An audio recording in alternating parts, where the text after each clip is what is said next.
Yes, welcome back to our channel Excel English Zone. My name is Munna Kumar and today we are going to learn how to write an essay. आज हम लोग जानने वाले हैं कि ऐसे कैसे लिखते हैं। 8 नंबर का, जी हाँ, बिहार बोर्ड में 8 नंबर का सवाल पूछा जाता है।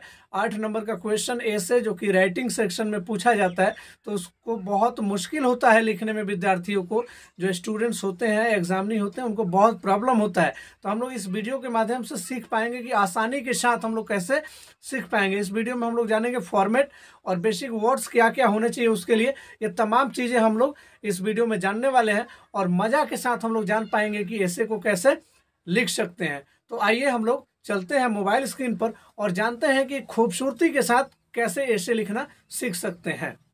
तो जैसा कि आप सबको पता है कि ऐसे इंटरमीडिएट में 8 मार्क्स का पूछा जाता है। बिहार बोर्ड में या किसी भी स्टेट्स बोर्ड में ये ऐसे का कंटेंट रहता है, तो अति महत्वपूर्ण है और मैट्रिक एग्जाम के लिए भी काफ़ी महत्वपूर्ण है। इंटरमीडिएट में आप किसी भी फैकल्टी से हो, आईए हो, आईएससी हो, आईकॉम हो, कोई फ़र्क नहीं पड़ता, सब में पूछा जाता है। और इसमें बिल्कुल रटने का झंझट समाप्त है, क्योंकि तरीका एक बहुत ही शानदार तरीके से मैंने इसको पढ़ाया है। तो आगे बढ़ते हैं हम लोग और सबसे पहले देख लेते हैं कि ऐसे ऐसे जो कि होता क्या है। तो यहाँ पे आप डेफिनेशन पढ़ रहे होंगे। An essay is generally a piece of writing. It is an organised collection of our thoughts on a particular topic.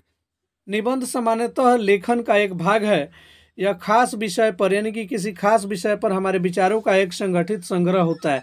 जैसे कोई विषय दे दिया गया, इस पे लिखने के लिए बोला जाता है, इसके बारे में थोड़ा डिटेल्स में हम लोग लिखते हैं, तो उसी को हम लोग ऐसे कहते हैं। मेनली अब देखिए काइंड्स ऑफ ऐसे होते कितने प्रकार के हैं। तो mainly it is of 4 types, यानी कि ऐसे मुख्यतः 4 प्रकार के होते हैं। पहला डिस्क्रिप्टिव, और दूसरा रिफ्लेक्टिव, तीसरा नैरेटिव और चौथा आर्गुमेंटेटिव। यानी कि 4 होता है, डिस्क्रिप्टिव, रिफ्लेक्टिव, नैरेटिव, आर्गुमेंटेटिव। सबका हिंदी मैंने लिख दिया है। अब देखिए हिंट्स, यानी कि ये ऐसे आप जब लिखते हैं तो वो कैसा होना चाहिए।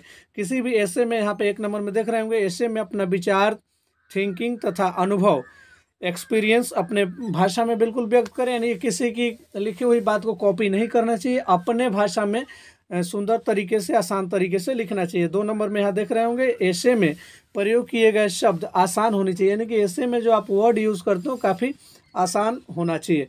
आगे बढ़ते हैं हम लोग। आगे जैसा इस स्लाइड में देख रहे हैं, ईच ऐसे हैज़ 4 पार्ट्स, यानी कि प्रत्येक ऐसे में 4 भाग होते हैं। कोई भी ऐसे हम लोग लिखते हैं तो उसको 4 पार्ट में लिखते हैं।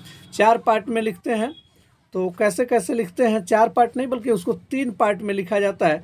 3 पार्ट, ध्यान दीजिएगा, यहाँ पर 4 पार्ट्स है, गलती से लिखा गया है, तो यहाँ पे होगा 3 पार्ट्स। क्या होगा जी?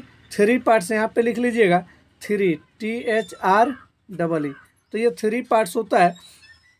तो इस चीज़ को, यानी कि ये 3 पार्ट्स होता है, तो 4 भाग नहीं होते, 3 पार्ट्स में इसको हम लोग लिखते हैं। पहला तो होता है जो बिगनिंग, यानी कि आरंभ करते हैं, उसके बाद मेन बॉडी होता है, फिर निष्कर्ष होता है अंत में।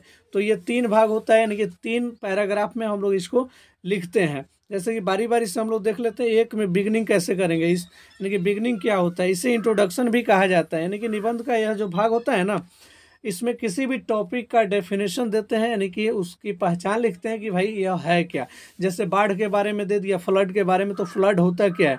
टेलीविज़न के बारे में दे दिया तो टेलीविज़न होता क्या है। क्रिकेट के बारे में दे दिया तो क्रिकेट होता क्या है। ये लिखेंगे इसमें। जब ये बिगनिंग हम लोग करेंगे तो इसमें कुछ ये जो कॉमन वर्ड्स हैं उसका यूज़ हम लोग करते हैं। जैसे it is often said that, यानी कि यह प्रायः कहा जाता है कि। उसके बाद में मेनी पीपल क्लेम दैट, यानी कि now a days, this days, firstly, lastly, इस वर्ड का यूज़ उसमें आप करते हैं।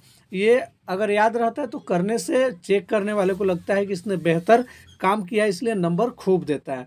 चलिए आगे हम लोग बढ़ते हैं। मेन बॉडी, मेन बॉडी होता है, इस बॉडी में विषय वस्तु के संबंध में तर्क वितर्क, आर्गूमेंट, यानी कि तर्क वितर्क, ये होना चाहिए कि नहीं होना चाहिए, ऐसा हमारे लिए घातक है या फिर फायदेमंद है, इसका विवरण हम लोग इसमें लिखते हैं। इसमें वर्ड होता है, आपको वर्ड जो कॉमन वर्ड्स यूज़ किए जाते हैं वो वर्ड इन टर्म ऑफ, यानी के संबंध में, अकॉर्डिंग टू एक्सपर्ट, यानी कि विद्वानों की माने तो, एज ए रिजल्ट, परिणाम स्वरूप, ये सब वर्ड उसमें यूज़ होता है।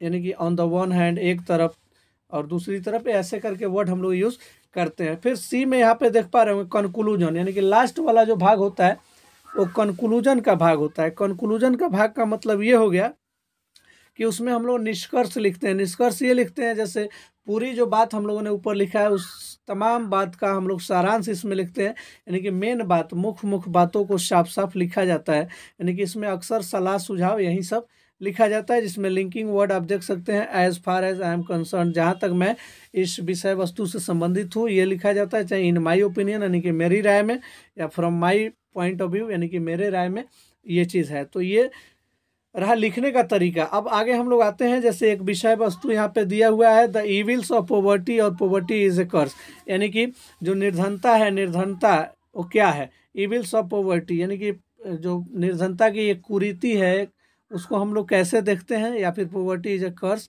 यानी कि निर्धनता जो गरीबी है एक अभिशाप है, एक श्राप है, क्या है इस पर लिखना है। यानी कि आपका विषय वस्तु है the evils of poverty. Evils मतलब होता है खराबी, बुराई, कुरीति, यही सब होता है। पॉवर्टी मतलब होता है गरीबी या निर्धनता। तो निर्धनता एक बुराई है या फिर निर्धनता एक श्राप है, इस पर लिखना है। जैसा कि यहाँ पर आप देख पा रहे होंगे 3 पैरा में हम लोगों ने इसको लिखने की कोशिश किया है। जैसे यहाँ पे आप शुरू से देख पा रहे होंगे, we must know that, yes we must know यानी कि हम लोग अवश्य जानते हैं या जानना चाहिए व्हाट पॉवर्टी रियली मीन्स, कि पॉवर्टी का मतलब होता क्या है। जैसे यहाँ पे डेफिनेशन यानी कि पहले में बिगिनिंग में क्या लिखना है, डेफिनेशन लिखना है आपको कि पॉवर्टी होता क्या है। इनफैक्ट पॉवर्टी इज वांट यानी कि गरीबी एक क्या है, ज़रूरत है, एक चाहत है। It means want of food, इसका मतलब है कि भोजन की ज़रूरत for a man and his family, यानी किसी आदमी के लिए या उसके परिवार के लिए।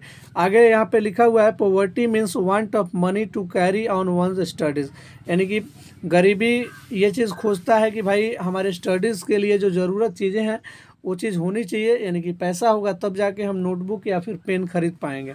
फिर आगे इसमें मेन बात, अ poor man sometimes becomes a criminal, यानी कि कहने का मतलब है कि एक पुअर आदमी, गरीब आदमी कभी कभी एक क्रिमिनल बन जाता है। आगे यहाँ पे लिखा हुआ है he can not see his yes children dying for wants of medicine, वह ये बिल्कुल नहीं समझता देखता कि उसके बच्चे मेडिसिन के बगैर मर रहे हैं या क्या हो रहा है। तो so poverty results in crime most cases, यानी कि बहुत जगह गरीबी के चलते लोग क्राइम करने पर मजबूर हो जाता है। तो इस तरीके से आप मेन लाइन ये लिख सकते हैं। उसके बाद में कंक्लूजन वाला लाइन है यहाँ पे, in the past people thought that poverty and high thinking were related, यानी कि हाई थिंकिंग से ही गरीबी होता है, ऐसे पुराने लोग हमारे सोचा करते थे, लेकिन ऐसी बात नहीं है। But today a poor man can not do anything great, यानी कि गरीब लोग आज के डेट में वैसा काम नहीं करता है कि हाई थिंकिंग, वैसी कोई बात है नहीं। A poor man may try to grow in life, एक पुअर मैन जीवन में आगे बढ़ना चाहता है, but his condition is miserable, लेकिन उसकी स्थिति दयनीय होती है। He does not know what, तो निश्चित रूप से वो नहीं जानता कि क्या करे और कहाँ जाए, इसलिए गरीबी उसको बिल्कुल पीछा की होती है। तो पैसा रहता है तो थोड़ा सोचने में मज़ा आता है, लेकिन वो सोच नहीं पाता है।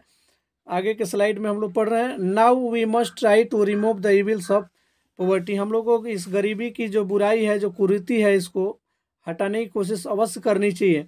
Our social system should change, यानी कि हमारी जो सामाजिक व्यवस्था है, जो प्रणाली है, गरीबों के प्रति जो गलत भावना से देखना है, इसको हटानी चाहिए। Everybody should get equal opportunity in life, सबको जीवन में बराबर का मौका मिलना चाहिए। There should be social justice, तब जाकर एक सामाजिक न्याय होगा। ओनली देन तब we can bring heavens to earth, तब हम लोग इस जमीन पर एक स्वर्ग की उत्पत्ति कर सकते हैं। तो ये आपको कैसा लगा निश्चित रूप से लिखना ना भूलें। चैनल पे नए विजिट किए हो तो चैनल को सब्सक्राइब कर लें। So please subscribe the channel. Thanks for watching, bye bye, have a nice time, good luck.